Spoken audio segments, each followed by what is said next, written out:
Hapa punga mkono tusalimiane namna hii wote kule wote peoples. Sasa ndugu zangu, mimi nitatumia muda kidogo sana. Wenzangu wamezungumza na tuna mkutano mkubwa Dodoma mjini. Lazima tuwahi Dodoma mjini tukazungumze na watu kule. Tumekuja kwenu mchana wa leo kuzungumza kuhusu operation ya chama chetu inaitwa No Reforms No Election. Bila mabadiliko hakuna uchaguzi. Na kwa nini tumekuja kwenu kuzungumza kuhusu uchaguzi? Kwa nini chama chetu kimefikia hatua hiyo? Tumefikia hatua hiyo baada ya kujiridhisha kwamba katika nchi hii uchaguzi hauwezekani tena. Uongo kweli? Kweli. Katika nchi hii, iwe uchaguzi wa vitongoji, iwe uchaguzi wa vijiji, iwe uchaguzi wa ubunge, hauwezekani tena. Usipokuwa mwana CCM huwezi kuchaguliwa katika nchi hii. Uongo kweli? Actually sio kuchaguliwa, huwezi kutangazwa.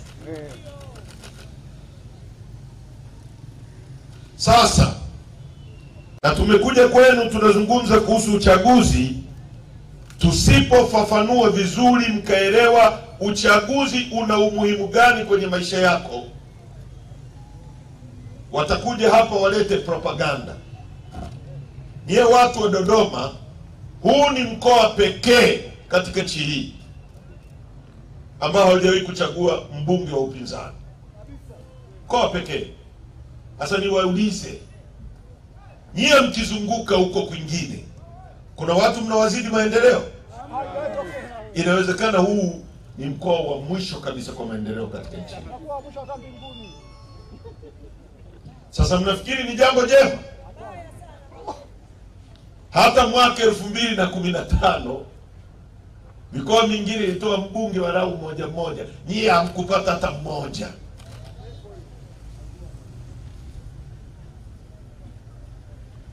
Sasa watu wa Dodoma, ni nyie kuchagua kuendelea kubaki kwenye makucha ya CCM. Tulikuwa bungeni, mimi nilikuwa na mzee wenu anaitwa George Malima Ruberedi, tulikuwa naye bungeni. Mzee amechoka kabisa, seriously, wala sio seriously kabisa. Bungeni sio sehemu ya kufanyia majaribio. Katiba ya nchi yetu ibara ya 8 inasema Jamhuri ya Muungano wa Tanzania ni nchi inayofuata misingi ya demokrasia na haki jamii, na kwa hiyo wananchi ndio msingi wa mamlaka yote, na serikali itapata madaraka na mamlaka yake yote kutoka kwa wananchi kwa mujibu wa katiba hii. B, lengo kuu la serikali itakuwa ni ustawi wa wananchi. C, serikali itawajibika kwa wananchi. Maana yake ni nini? Sasa mtulie, nimeshaona mmeona polisi sasa mnageuka hivi, mnataka mkimbia hapa. Au polisi wamesikia sauti ya mwenyekiti wa vijana, wamekimbia hapa kuja kulinda. Kwa sababu nikirushiwa jiwe hapa watajibu ilikuwaje. Unaelewana? Wagogo wamkawia hapa kuingia kwenye fungu za hilo dude hapa. Umeshaona polisi. Wago kweli.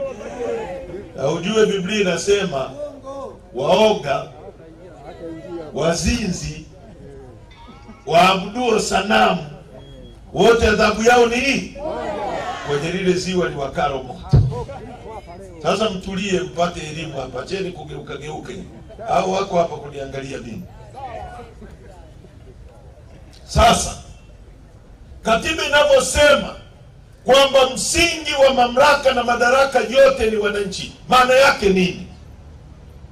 Maana yake ni kwamba badala ya sisi wa Tanzania wote tuwe marais katika nchi hii, haiwezekani. Hakuna mtu atakayepokea oda. Kwa hiyo tunateua mtu mmoja kwa niaba yetu awe rais. Badala ya sisi wote Mpwapwa, Dodoma mjini, kule tulikokuwa Kongwa, Tarime, Iringa, Arusha, wote twende bungeni. Hakuna ukumbi wa kututosha wote kukaa. Tunateua mtu mmoja kwa niaba yetu akatusemee matatizo yetu. Akaseme matatizo ya barabara, akaseme shule, akaseme maji, akaseme afya yako, akaseme uchumi wako, kwa niaba yetu, sio kwa niaba ya mke wake na watoto wake. Mbunge anapaswa kuwa mwakilishi. Mbunge kwa kizungu tunasema is a taxpayer representative, ni mwakilishi wa mlipa kodi. Na kazi za mbunge ni 3 tu. Moja, kutunga sheria. Sheria gani? Nzuri. Kwa sababu sheria sio lazima, kila sheria sio nzuri. Unasikia polisi wanasema tii sheria bila shuruti. Kama sheria ni mbovu, hupaswi kuitii. Kwa sababu sheria, hata wakoloni walitunga sheria ya kuuza na kununua binadamu. Waarabu walitunga hiyo sheria na wazungu. Ukikataa kuuzwa, umevunja sheria. Sasa ilikuwa sheria nzuri hiyo? Sheria mavi kabisa. Kwa hata nchi hii ina sheria za kijinga nyingi tu ambazo hatupaswi kuzitii. Tunapaswa kuzidefine, na viongozi watusikilize. Wasipotusikiliza tunakataa. Tunaelewana? Kwa hiyo kazi ya mbunge namba 1 ni kutunga sheria nzuri kwa ajili ya wananchi. 2, sasa wewe mzee, utulie kwanza, tumalize utaongea na simu yako. Namba 1, kazi ya mbunge ni kutunga sheria. Namba 2, kuisimamia serikali ili ifanye nini? Ifanye kazi ya wananchi, kwa sababu mbunge ni mwakilishi wao. Namba 3 ni kuiwajibisha serikali isiposikia. Serikali ikiambiwa na wabunge kwamba tunataka barabara ya kwenda Mpwapwa, isiposikiliza, mbunge ana wajibu wa kuiwajibisha serikali. Kwa njia gani? Mbunge wakiungana wote wakapiga vote of no confidence, wanamfukuza rais madarakani. Wanafukuza rais, wanafukuza waziri, wanafukuza waziri mkuu. Kwa kazi za mbunge ni 3 tu: kutunga sheria, kusimamia kodi yako itumike kwa usahihi, kwa sababu ni mwakilishi wa mlipa kodi, kusimamia serikali na kuiwajibisha serikali. Kwa hiyo katiba inasema ibara ya 8 kwamba Jamhuri ya Muungano wa Tanzania ni nchi inayofuata misingi, wananchi ndio msingi wa mamlaka yote na madaraka yote. Kwa mamlaka ya rais ni wewe umempa, inapaswa kuwa. Katiba hii inasema lengo la katiba hii, hiyo ni ibara ya 9, ni kuwezesha ujenzi wa Jamhuri ya Muungano na Serikali ya Mapinduzi Zanzibar au chochote kati ya vyombo vyake na udugu na amani, kutokana na kufuata siasa za ujamaa na kujitegemea, ambayo inasisitiza utekelezaji wa misingi ya kijamaa kwa kuzingatia mazingira yaliyomo katika Jamhuri ya Muungano.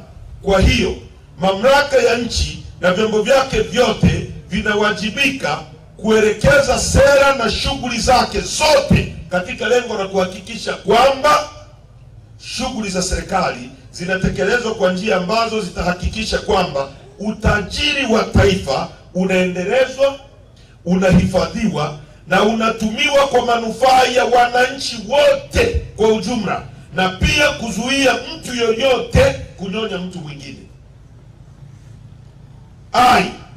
Kwamba matumizi ya utajiri wa taifa letu yanatilia mkazo maendeleo ya wananchi, hasa zaidi yanaelekezwa kwenye jitihada za kuondosha umaskini, ujinga na maradhi.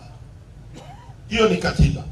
Katiba inasema msingi wa mamlaka ni wewe mwananchi, na inasema unapoweka hayo mamlaka, lengo kuu la serikali, hayo mamlaka lengo lake kuu moja, lengo namba 1 ni ustawi wa mwananchi. Tukisema ustawi maana yake nini?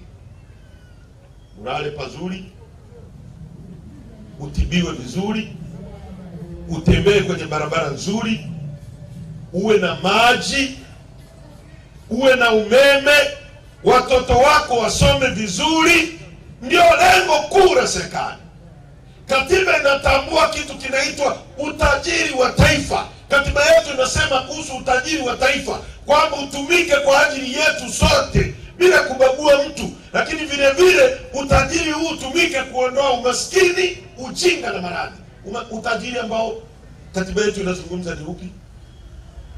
Utajiri wa taifa letu, moja, nchi yetu ina ukubwa wa kilomita za mraba 945. Ardhi ya nchi yetu, land mass ya nchi yetu 900 na ngapi? 900 na ngapi? 45.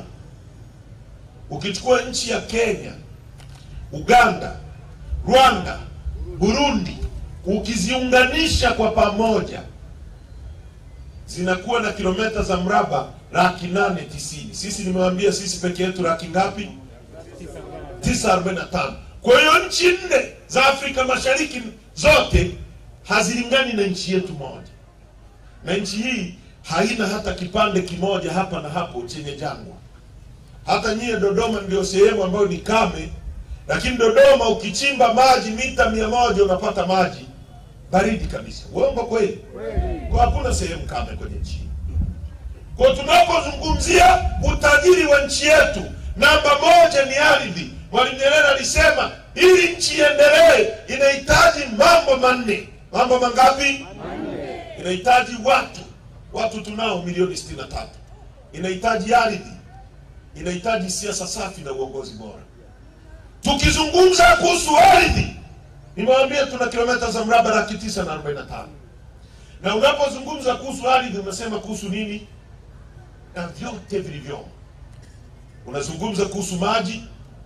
Tanzania ni nchi ya kwanza kwa kuwa na maji mengi mazuri, maji baridi, sio maji ya bahari, Afrika nzima, ya 3 kwenye dunia hii. Ndio nchi ambayo ina ziwa lenye upana kuliko yote Afrika, na pili duniani ziwa Victoria. Ndio nchi ambayo ina ziwa lenye kina kirefu kuliko yote Afrika, na pili duniani ziwa Tanganyika. Hujazungumza Nyasa, hujazungumza mito mikubwa. Kwa hiyo tuna maji pale Kimbiji, Dar es Salaam, maji yaliyoko chini ya ardhi ukiyatoboa Dar es Salaam itazama, kwa sababu ni mengi mno. Kwa hiyo ukizungumza kuhusu ardhi unazungumza kuhusu maji, unazungumza kuhusu milima. Tanzania ni nchi yenye mlima mrefu kuliko yote Afrika, wa pili duniani, mlima wenye maajabu, wenye theluji juu yake, mlima Kilimanjaro. Ni nchi pekee yenye madini yanaitwa Tanzanite. Hayapatikani kwingine kokote duniani isipokuwa Tanzania. Ni nchi ambayo ina dhahabu kila kona ya nchi. Kianzia kwetu Tarime ni dhahabu, kienda Msoma ni dhahabu, kienda Geita ni dhahabu, Nzega ni dhahabu, Kahama ni dhahabu, Bulyanhulu ni dhahabu, Bukombe ni dhahabu, Singida ni dhahabu, hata Dodoma kuna maeneo wanachimba dhahabu. Nenda Chunya dhahabu, nenda Kongo, nenda mpaka kule Ruangwa ni dhahabu. Nchi ya 3 kwa kuwa na dhahabu nyingi dunia hii. Na leo nilipokuwa naangalia bei ya dhahabu duniani, gramu moja ni shilingi 310. Unaelewa gramu mzee? Ukichukua wembe mzima ukavunja kale kanusu, ndio gramu moja. 310 kwa kawembe kale kamoja. Sasa kunatoka matani na maroli na maroli ya dhahabu kila siku kwenye nchi hii, yanakwenda huko duniani. Ni nchi ambayo ina madini yanaitwa nickel na cobalt, yanayotumika kutengeneza injini za ndege na betri za simu unazozitumia, yanatoka Tanzania, Kabanga, Kagera. Nchi yenye almasi, Mwadui. Nchi yenye chuma hiki kinachotumika kutengeneza magari, nondo na kila kitu kinachotumika chuma. Sisi tuna mlima wa chuma, sehemu inaitwa Liganga, Rudewa. Tuna makaa ya mawe, tuna kila kitu dunia hii. Kwa nini watu wetu ni maskini? Kwa nini katiba inasema kwamba utajiri wa nchi yetu utumike kuendeleza watu, lakini watu wa Dodoma ni maskini? Na mimi nazungumza kuhusu Dodoma. Watu wa Dodoma miaka 63 baada ya uhuru wanaishi kwenye vichuguu vinaitwa nyumba. Wanaishi kama watu walivyoishi kabla, karne Wakati wa Yesu ndio watu waliishi hivyo. Watu wa Dodoma wanaishi hivyo, na sio watu wachache. Katikati ya utajiri, watu wetu ni maskini.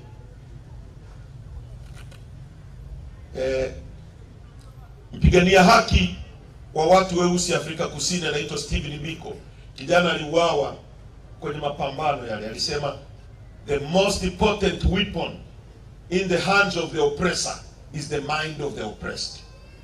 Silaha kubwa na nzuri anayoitumia mdhalimu dhidi ya yule anayedhulumiwa ni akili ya yule anayedhulumiwa. Watu wa Dodoma mmelala, akili zenu ndio zimewafikisha hapo mlipo, na mnapaswa kubadilika. Hatujaje kuwabembeleza, tumekuja kuambia ukweli. If you want change, mtaumia sana. Mnahitaji kubadilika. You need salvation. Nenda sehemu nyingine. Hatusemi kuna maeneo watu wameendelea sana nchi hii, lakini watu wamepiga hatua kulinganisha na Dodoma hii. Inakuwaje? Tulikuwa Kongwa. Ukitoa ile barabara ya lami inayopita kwenda Mwanza, niambie sehemu nyingine ambayo lami imeingia hapa Dodoma. Hiyo ni fair? Ni sawa hii? Maji ya kunywa hakuna. Mnahitaji Yesu Kristo aje kuambia haya? Hamyajui? Mwalimu Nyerere alisema ili tuendelee tunahitaji watu, siasa safi, uongozi bora na ardhi. Ardhi tunayo, watu tunao. Nini kinakosekana? Uongozi bora. Sikilizeni. Mimi ngoja niwaulize kitu tu mnachoweza kuelewa. Nchi hii mwaka jana serikali imeruhusu, tumeagiza maziwa kutoka nje ya nchi ya bilioni 124. Maziwa haya tunayotumia. Nenda kwenye shelf, kwa sababu nenda kwenye supermarkets, hata kwenye viduka vya kawaida huko utakuta kuna maziwa. Sasa hivi hasa anajitahidi, hayo ni maziwa ya Tanzania, Mtanzania mwenzetu. Lakini nenda kwenye maziwa, utakutana na maziwa ya Brookside yanatoka Kenya, utakutana na maziwa yanatoka Afrika Kusini, utakutana na maziwa yanatoka Rwanda, Inoro, Rwanda. Nenda Shoppers, utakutana maziwa ya Rwanda. Watu wetu wanalala njaa, tunaagiza maziwa kutoka nje. Hapa Mjerumani aliwajengea kituo na chuo akakiacha. Tunaagiza maziwa ya bilioni 124 kwa mwaka, yanaruhusu yaingie kwenye nchi hii. Mkoa wa Dodoma una ukubwa wa kilomita za mraba 41,963. Nchi ya Uholanzi ina ukubwa wa kilomita za mraba 41,890. Mkoa wa Dodoma ni mkubwa kuliko nchi ya Uholanzi. Nchi ya Rwanda ya Kagame ina kilomita za mraba 26,000. Mkoa wa Dodoma una kilomita za mraba 41,000. Sisi tunanunua maziwa kutoka Rwanda, nyie mko mitaani mnafanya peti. Kama sio kurogo ni nini huko? Serikali hii ingekuwa na wajali.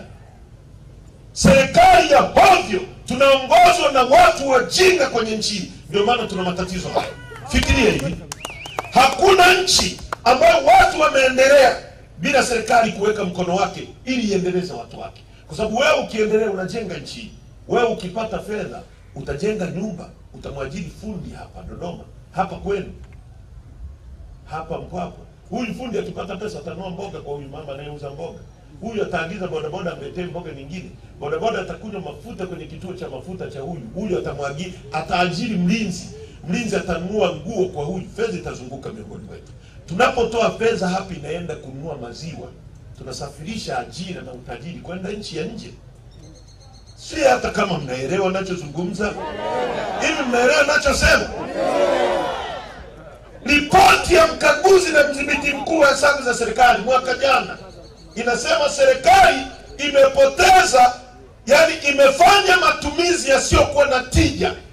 Hapo wametumia tasfida, yani matumizi ya kijinga kwa lugha rahisi. Bilioni 571 zimepotea serikali ya Wima.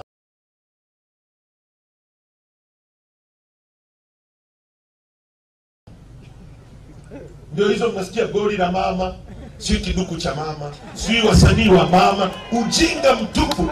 Unatembea hapo unakuta mabango hapa Mpwapwa eti mama hatukudai. Hivi ni kweli nyinyi hamumdai huyu mama? Mpwapwa hapa hata barabara hamna, eti mama hatukudai. Mmerogo nyinyi. Sio bure. Halafu mnaitwa hapa eti mje kutusikiliza kana kwamba tunawabembeleza. Tunataka kuambia ukweli, mfunguke akili. Na sivyo mtakufa maskini. Sasa hebu fikiria. Serikali ingechukua hata bilioni 50 ikanunua ng'ombe, ikawapa watu malisho kwenye familia mgogo moja, wakawapa ng'ombe wawili wenye mimba, wakawekea na kiwanda hapa. Ng'ombe wale, mimi nafuga ng'ombe wa maziwa, najua kuna ng'ombe anatoa lita 20, lita 15. Acha vile ng'ombe vya kwenu vile vinatoa robo lita, hata robo haina. Ng'ombe wa maziwa hawa wanaopatikana chuoni, wakawapa kwa ajili ya kuempower, kama alivyofanya Kagame, kwamba sisi tunakupa ng'ombe mwenye mimba, anataka kuzaa mtoto, tunampa huyu mzee. Yule mtoto akizaliwa akikua, tunamchukua tunampa huyu mama. Huyu mama, yule ng'ombe anapandikizwa mimba, akizaa tunampa huyu.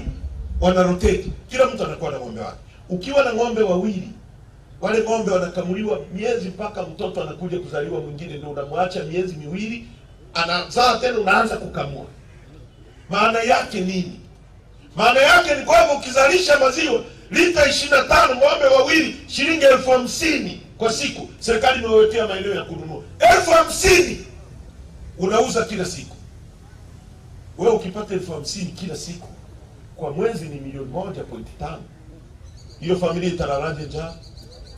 Hiyo familia itanunua bati, serikali itapata kodi kwenye bati. Hiyo familia itajenga nyumba, itamwajiri fundi hapa. Hiyo familia itanunua kitanda, fundi seremala atapata pesa. Pesa itazunguka. Leo pesa inatoka hapa inakwenda nje kwa giza maziwa. Tuna akili hapa? Sio hata kama mnaelewa. Hivi mnaelewa nini? Tuna serikali hapa. Alafu tukisema wanataka kutuua. Nchi gani ambao leo mnachukua bandari mnakabidhi Waarabu?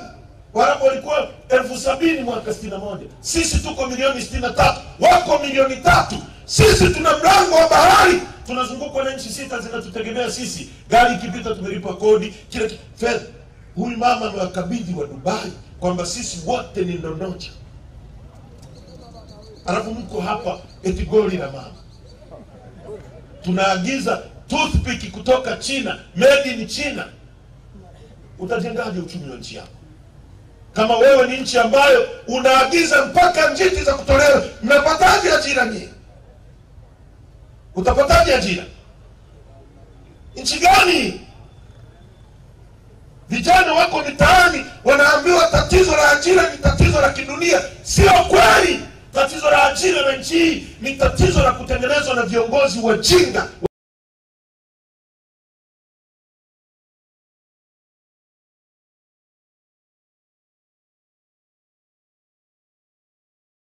Walioko madarakani hawana uwezo, wamechoka, na lazima tuwabadilishe. Nyie ndio mnaturudisha nyuma nyinyi.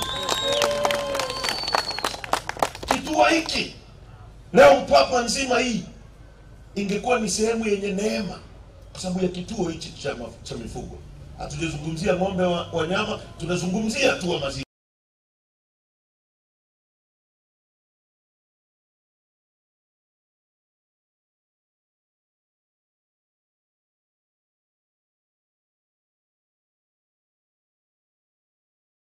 Leo hapa watu wanalala njaa kwenye nchi tajiri hii. Nchi ya 3 kwenye dhahabu nyingi. Bob Marley anasema in abundance of water a fool is thirsty. Katikati ya wingi wa maji ni mjinga anakuwa na kiu. Huko ziwani una kiu ya maji na maji yako hapo, wewe ni mjinga. Na nchi hii CCM wanatumieni kutokuelewa kwenu kuendelea kuumiza nchi. Mwalimu Nyerere alisema mtu mwenye akili akikuambia jambo la kipumbavu, ukikubaliana naye anakudharau. Wewe unaona hii ni gari, Mimi nakwambia hii ni pikipiki na una akili unaona hii ni gari, ukikubaliana na mimi nakudharau. CCM kila mwaka nawaambieni watalima hiyo barabara. Napanga foleni nachagua. Ahilimu. Mwaka baada ya mwaka, miaka, kila mtu anatumia hiyo barabara. Tutaleta maji ya yaji. Sasa wao na nyie nani wajinga? Sisi. You people need to change. Nahitaji mbadilike kabisa. Watu wa Dodoma lazima mbadilike. Na tumeleta kwenu message kwamba tunahitaji kubadilisha nchi. Nchi hii imekuwa kwenye mikono ya CCM kwa miaka 63, inatosha. Matatizo hayawezi kutatuliwa na kiwango kile cha fikra kilichosababisha matatizo haya. Haiwezekani. Unahitaji kiwango cha juu cha fikra kisi. Matatizo ya kukosa ajira ni ya CCM. Matatizo ya kukosa maji ni CCM. Na sisi hatuzungumzi CCM wa Kibaku, sio hapa Kibaku, sio Mpwapwa. Huyo ni wa kuhurumia na kumuombea. Amechoka tu na yeye. Anakuja hapa anaimbiwa nyimbo jioni tu, anakuja sasa kumekucha, na unaona ni jioni na wanakuambia kumekucha jioni, unakubali huyo ni wa kuhurumia. CCM juu zaidi. Juu anatafuta nini huko anakaa Mungu, chini hapa ndio kuna shida. Kuna barabara, kuna maji, au mna maji hapa. Na sisi ni nchi ya 3 kwa kuwa na maji mengi. Mwenyekiti wetu, katibu wetu wa wilaya anafanya kazi nzuri. Ananiorodheshea matatizo rukuki. Haya matatizo hayawezi kuisha tusipobadilisha nchi. Haiwezekani.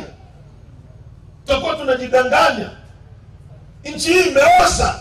Nchi ambayo watu wanauawa kama sisimizi, watu wanatekwa. Maisha ni magumu. Serikali haina majibu na matatizo ya watu. Ukweli wa Mungu kabisa. Hivi kweli kabisa kuna mtu ana matumaini kwamba huyu mama anaweza kuwa rais akabadilisha kitu chochote? Seriously? Kuna mtu ana matumaini? Tunaenda shimoni. Nchi iko kwenye autopilot. Lazima tubadilishe nchi hii.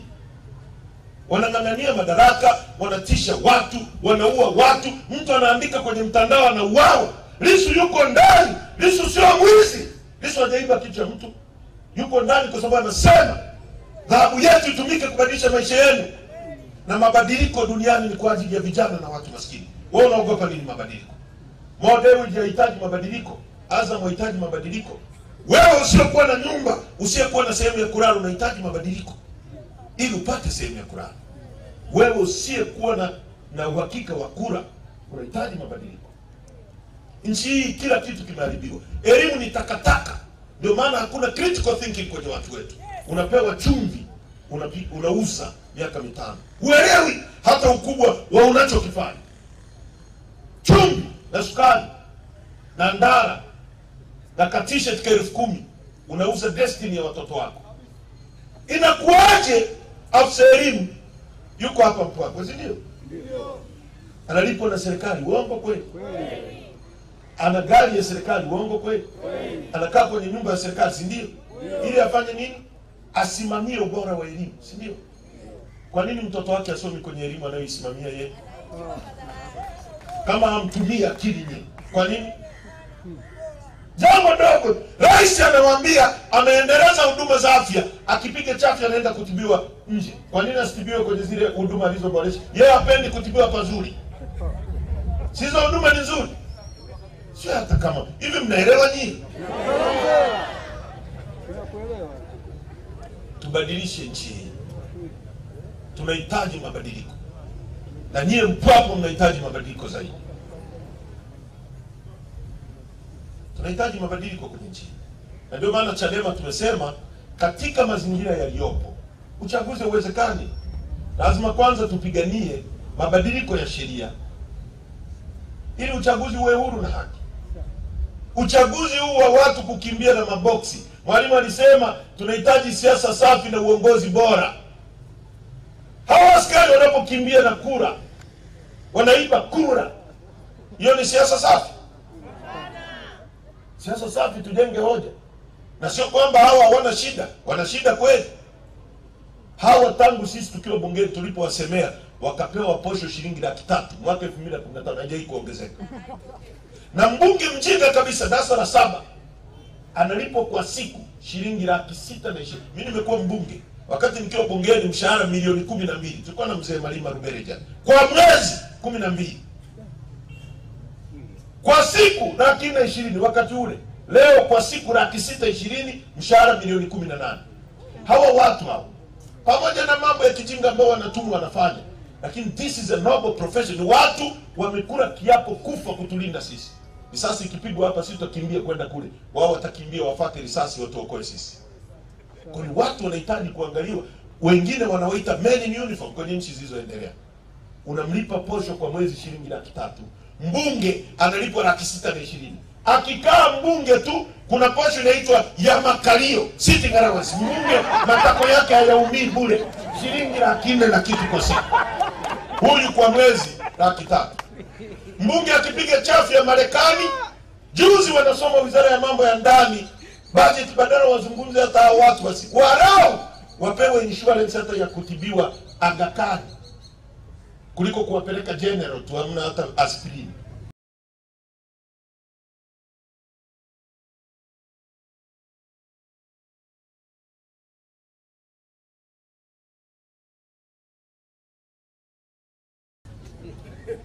Wanajadili mle, wamegeuza Wizara ya Mambo ya Ndani kuzungumza mama anatukanwa, mama si nini, badala ya kuzungumza uniform za hao mabwana, mishahara yao iongezeke.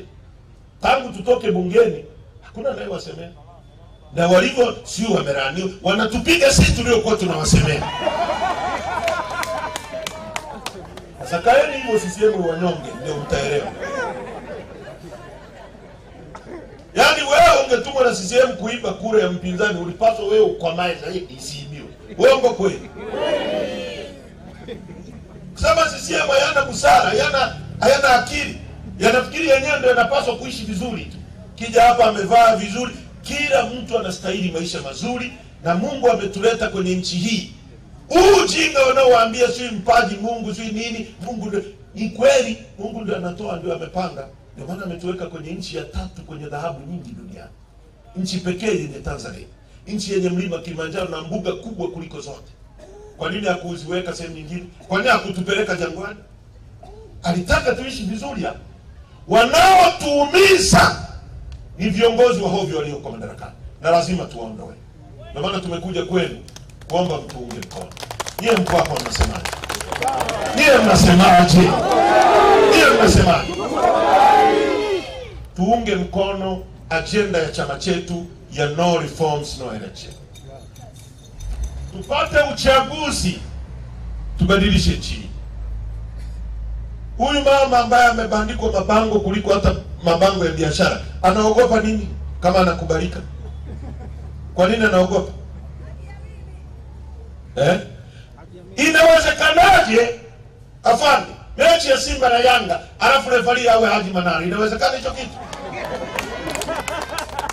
Yanga Simba atakubaliwa? Hata sisi tumekataa. Au mechi ya Simba na Yanga mshika kibendera nani? Ahmed Ali. Atawaambia washambuliaji wa Simba, nyie bakini kule kila goli, hakuna usaidi hapa. Uongo kweli? Na wanataka tuende kwenye uchaguzi ambao Omar Ramadhani Mapuri wa CCM ni mjumbe kwenye hiyo tume. Sisi ni mafaa. Hapo wameweka kikaragosi hapo kinasema wakina Heche wanaogopa uchaguzi. Mimi na mwesiri wa winner, nimekuwa mbunge, nimekuwa diwani. Hata hao vikaragosi walioondoka Chadema hakuna ambaye amewahi kushinda udiwani. Hata udiwani hawajawahi kushinda. Mimi nimekuwa mbunge. Lissu amekuwa mbunge miaka 10. Mnyika amekuwa mbunge. Sisi tunaogopaje uchaguzi? Sisi tunachotaka ni uwanja unaolingana. Hatutaki kwenda kwenye mechi ambayo uwanja una mbigiri, au sisi tunaambiwa tuvue viatu tucheze na watu wana viatu. Tunataka uwanja unaolingana, mechi ipigwe dakika 90, wananchi muamue. Mara ngapi wananchi mnatuambia kwamba hata tukipiga kura wanaiba? Mara ngapi mnasema hivi? Msema mjawahi kusikia? Hamjawahi kusikia? Kwa nini mnasema hivyo? Kwa sababu mna imani na mifumo ya uchaguzi, ndio? Kwa hiyo tunatafuta imani na mifumo ili wananchi mchague mtu mnayemtaka. Ndio maana tumekuja kwenu kuwaomba mtuunge mkono. Mkisikia wanashambulia chama chetu, wanafunga ruzuku, mmesikia wamefunga ruzuku? Sio kwa sababu sisi tunakosea, ni kwa sababu tunasema ukweli, tunawaamsha usingizini. Wanataka tukae tumsifie mama, sisi tumekataa.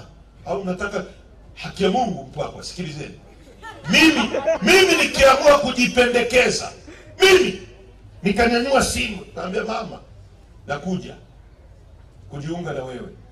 Unajua wewe umeletwa na Mungu. Nikaamua niwe chawa. Si kuna watu machawa nchini? Kesho nakuwa waziri. Haki ya Mungu kabisa, kesho nakuwa waziri. Na nitatoka kwenye kuwindwa na usalama, si na polisi, nitakuwa napigiwa saluti. Lakini tumekataa kwa sababu we love this country so much. We need to change this country. Tumekataa ili tuwe sauti yenu. Tunge mkono. Situkatishe tamaa. Mkitukatisha tamaa, nchi itauzwa. Mkisikia